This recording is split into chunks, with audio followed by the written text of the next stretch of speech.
Bidouilleurs, salut, j'espère que vous allez bien. Petite vidéo rapide, vidéo flash de quelques minutes pour vous entretenir de l'impression 3D, en tout cas de mon désir de me procurer une imprimante. Alors, dans la dernière session live que j'ai faite, celle du mois d'août 2019, là, je vous ai mentionné que je serais intéressé à me procurer une imprimante 3D. Et quelques-uns, durant le live, dans le clavardage, m'avaient suggéré l'imprimante Creality Ender 3. Donc, j'ai pris ça en ligne de compte, mais j'ai décidé aussi de contacter un YouTuber du Canada, un Québécois aussi, Dominique. Le nom de sa chaîne, c'est Le Guero Loco. Et je vous montre tout de suite à quoi ça ressemble. Voilà. Ça, c'est sa chaîne YouTube. Je vais d'ailleurs fournir un lien dans la description sous cette vidéo. Alors, Dominique, sa chaîne se spécialise dans l'impression 3D, donc uniquement. Ça fait depuis 2016 qu'il fait des vidéos et il y en a déjà plus de 200 de produites. Et c'est exclusivement ce que je cherche là, sur l'impression 3D. Donc, c'est une chaîne très intéressante et il s'y connaît visiblement, alors que moi, je suis un profane. Vous serez bien servi si vous aimez mon accent québécois. Dominique a le même accent que moi. Alors, voilà, j'ai envoyé un courriel à Dominique pour avoir son impression. Je lui ai demandé, je cherche une imprimante 3D, peu chère, de l'ordre de 200 $ maximum. Je veux une imprimante pour débutants, je ne m'attends pas à des performances là, exceptionnelles.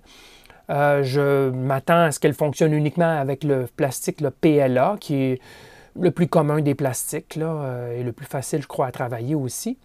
Je préférerais une imprimante qui est petite au niveau de son empreinte sur un bureau, donc je me contenterais d'une surface d'impression ou d'un volume d'impression de 120 par 120 par 120 mm de volume, là, ça me serait suffisant. Et Dominique qui m'a répondu par courriel, je vais vous montrer tout de suite sa réponse. Il est bien gentil, ça a été assez rapide, alors je vous la lis rapidement. Salut Bertrand, merci d'avoir pensé à moi pour te conseiller. Pour moi, le choix est vraiment simple. La Creality Ender 3 il est arrivé avec la même suggestion. Ce n'est pas celle qui a le plus d'options, mais à 200 $ américains, elle a sans doute le meilleur rapport qualité-prix. De plus, la taille d'impression est de 220 par 220 par 150. Bon, c'est plus gros que ce que j'aimerais. À 120 par 120 mm, tu seras vite déçu. La qualité de l'imprimante est excellente, beaucoup de supports et de tutos. Donc, dans un deuxième temps, si tu veux l'améliorer, tu peux mettre une carte Creality 1.1.5 Silent. Elle passera de 60 décibels à 52 décibels au niveau du bruit. Et tu n'auras plus de peau de saumon. J'imagine ça, c'est l'effet un petit peu de marche là, qui se crée lorsqu'on fait une impression des couches successives. Ce n'est pas obligatoire, cette carte, mais c'était très intéressant. Pour le filament, c'est comme tu veux, mais je te recommande le filament Value PLA de chez 3D Printing Canada.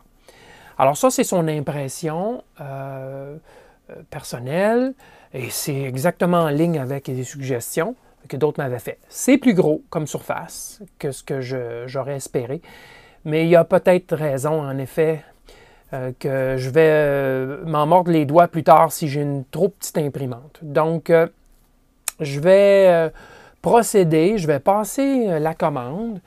Je peux vous montrer rapidement à quoi elle ressemble, l'imprimante en question. Alors, je retourne ici, voilà. C'est la Creality 3D Ender 3 V-Slot Prusa. Alors, c'est celle-ci à 200 $ américains. Alors, je vais procéder à la commande et puis ça va me permettre de faire au moins 2 vidéos. Une première vidéo qui sera certainement de déballage et d'assemblage et une deuxième vidéo où je vais faire mes premiers essais, l'opération de l'imprimante. Alors, je n'entends pas devenir une chaîne en impression 3D, une chaîne YouTube d'impression 3D, mais je crois que ça pourrait être très utile pour un bidouilleur de posséder une imprimante 3D. Pour se fabriquer des accessoires, que ce soit des boîtiers faits sur mesure pour nos petits projets ou un engrenage qui s'est brisé, une dent cassée, quelque chose du genre. Alors, on peut s'imprimer un nouvel engrenage. Alors, vous voyez le style d'utilité. Alors, je passe la commande. Et puis, ben, demeure à l'écoute de la chaîne Électrobidouilleur parce qu'il y aura une suite à cette petite vidéo. Alors, je vous dis merci et à la prochaine.